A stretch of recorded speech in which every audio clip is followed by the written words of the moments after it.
Stubs. That's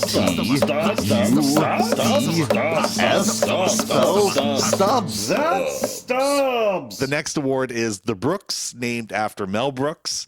And this is the movie that had the best laughs this year. So dude, this is super easy. It was super easy this year. One. Yeah, it's Naked Gun, it's obviously. Naked Gun. There's no question about it. I want to go into more specifics. Well, go ahead. What do you want to go into? It's so fun. It's my favorite comedy in the past 10 years or so because of all the sight gags, all the innuendos and stuff. It's death by 1,000 jabs. It's so good. Nonstop. We had such a fun time, I think, when we saw this all together and stuff. It reminded me of the good old days of seeing Anchorman with, everyone just dying in the theater. Oh my gosh, yeah. Yeah. So what's your favorite scene from it? Because I have a very specific favorite scene that we all think cracked up in. So it's the chili dog. It's the chili dog one. It is the chili dog. Absolutely. Why do you do this to yourself, Trevin? You're pathetic. He goes into that coffee store and he fires off his gun. And then he feels so guilty about it watching with Busta Rhymes there of all people. It's so wacky. It's so dumb. Good. I mean, it's bad enough to actually see if it would have just done the scene of him going through in the car but because it's in security footage of his body cam and everything. Oh, man. And then we're referring back to it. That makes just the context of it makes it that much funnier. Oh man, that movie has a lot of great moments and stuff. But the owl at the you know what I mean, and all that stuff. Daddy, it's you. Just on it. There's so many. I'm so glad that came out. And it's got one of my favorites, Kevin Durand. Oh, he's one of my favorite bit players, of all acting. To show up. He's again, we're gonna get to an award later. Okay. Talking about the third person, a non-main person. That's fair. He is a lifetime achievement award for that award. Weird you know what I mean? how there are not a ton of hit and miss cameos, I think, that show up in Naked Gun like that. But man, it's practically a perfect comedy as far as I'm concerned. As close as you can get nowadays, because everything that's comedy now is just very, very cookie cutter.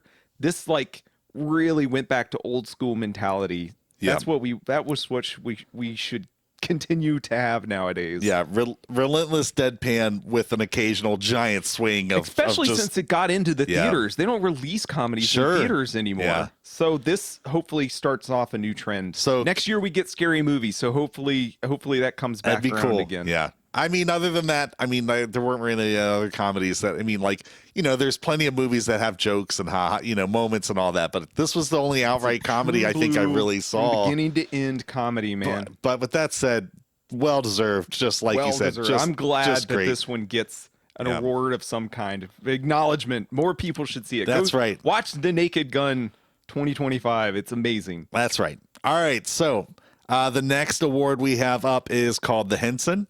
And this is in honor of Jim Henson. And this is the best kids movie. This was going to be a little controversial, I think. We'll see. Well, so this is the movie for the kids. And I had one answer for a while, and then I changed it. I did too. Okay. Because Minecraft doesn't deserve this. I gave it to Minecraft. You gave it? What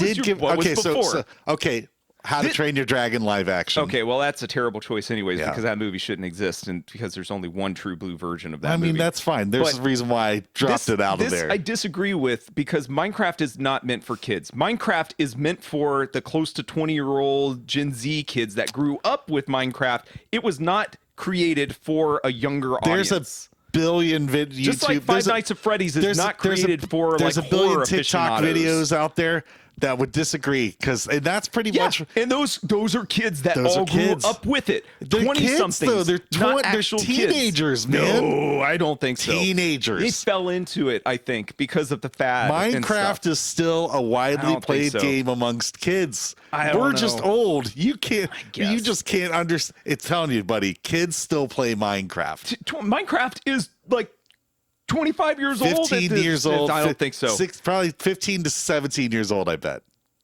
2010 at the earliest. That's 15 years ago then. Yeah. I feel like it maybe feels older than that. I don't know. Regardless, I didn't give it to Minecraft. I was on the fence, and I did not think that it deserved it. I can't say it's the best kids. It's not the Again, we're talking lackluster year. objectively right. It's not like I walked out and said, "Oh my gosh, I loved it." But what I loved was the joy that kids got from watching that movie and the electricity that they had, the craziness of Chicken Jockey, which doesn't even make any sense. That has nothing to do with the quality of the movie. That's itself. right. But that's you know what? The fad. But that is why I had to kind of give it its credit, because it turned into a whole other thing. Just because it was an event, like for kids, random yes, thing. for kids. But kids got to take it a part of something very fun. Kids got to do dumb but that kind things. of goes against what the purpose of the movie is, when people are just going to remember it for the one stupid thing that everyone remembers doing in the theater. It doesn't make it good. It's just a fad. That's what I'm rewarding this year. That goes against what I would assume like an accolade for it should be. But the kids had more fun watching Minecraft this year than probably any other movie. So you're just talking about the experience, not the movie itself. This year I am, yes. Okay. That's other years it would be something else. But something as far that was genuinely okay. Mine, well, I feel so like what did you is pick? more So what did of you a pick? culturally like nuanced thing that kind of took over. I approached this in the same vein of like what Frozen did. Frozen dominated not just from kids and like from critical acclaim and stuff, but it was everywhere. It created a cultural like landscape that you couldn't escape. Sure. It was in everything. It persists into everything. I mean, that was Minecraft this year. No, I don't think so, because you're not going to get references to Minecraft in the literal. So over the course of New Year's, there were Happy Meals that were Minecraft meals. I had multiple like around the world like celebrations for like New Year's and stuff going on. There was one in Beijing that they had going on for like the countdown and stuff. Yeah. And right after, they sang the Frozen song. That is culturally blows up and just permeates throughout all the rest of the world and stuff. That's how deep rooted that movie ended up being. Okay. And my choice. I was gonna say Frozen didn't come out in 2025. No, what did you choose? Is something you will not see, and I don't think I can convince you to see. But I won me over immediately after I watched it. It's K-pop Demon Hunters. You have no basis for this. I have basis for this. You have no basis for this, but it has for this year. People love it. It has done the exact same thing that Frozen did. Again, referencing the New Year's that just happened and stuff. Yeah. After the ball dropped in New York. Or no, right before. I think I saw those girls on something. They sang. Yeah. They sang at the Macy's parade, and they sang at the New Year's celebrations and stuff. It has been everywhere this year. It has. It's huge. It's been huge that this year. That movie is the movie that's has the kid movie. It has sucked everyone in, kids and everyone else alone, just like Frozen did. And I'm not going to convince you to watch it, but it is fun. Okay. The songs and stuff are catchy. It is very much like you kind of do have to understand a little bit about like the culture and stuff. Yeah. But it is the demon hunting culture. The K-pop stuff. Oh, okay. Because the K-pop stuff, I think, turns a lot of people off because they don't understand what it is. Yeah. And it might be, a generational thing. More people that actually are interested in it. Yeah. But it is genuine animated. It looks like Spider-Verse. It looks fine. I've seen it. You know what I mean? I know what it looks like. If you don't care about the songs and stuff, you still get a pretty solid story, I think, from it. It's fun. There are sight gags and stuff to it. It is as much as an animated film as it is, a traditional like story for not just, its culture and everything, but it's fun. It is a fun movie. Did you watch Ultraman Rising? No. I'll watch K-pop Demon Hunter if you watch Ultraman Rising.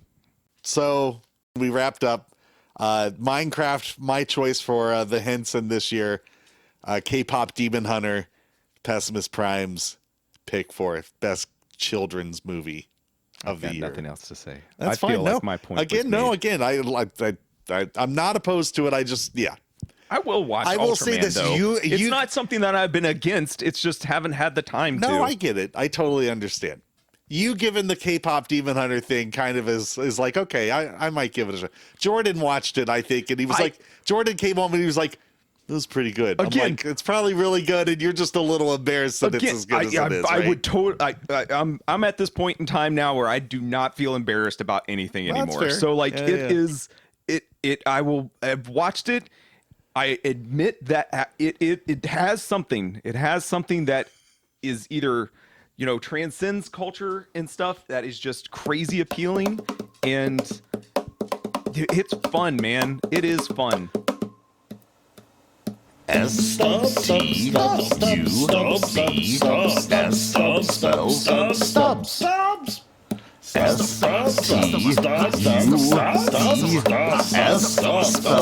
Stubs. All done.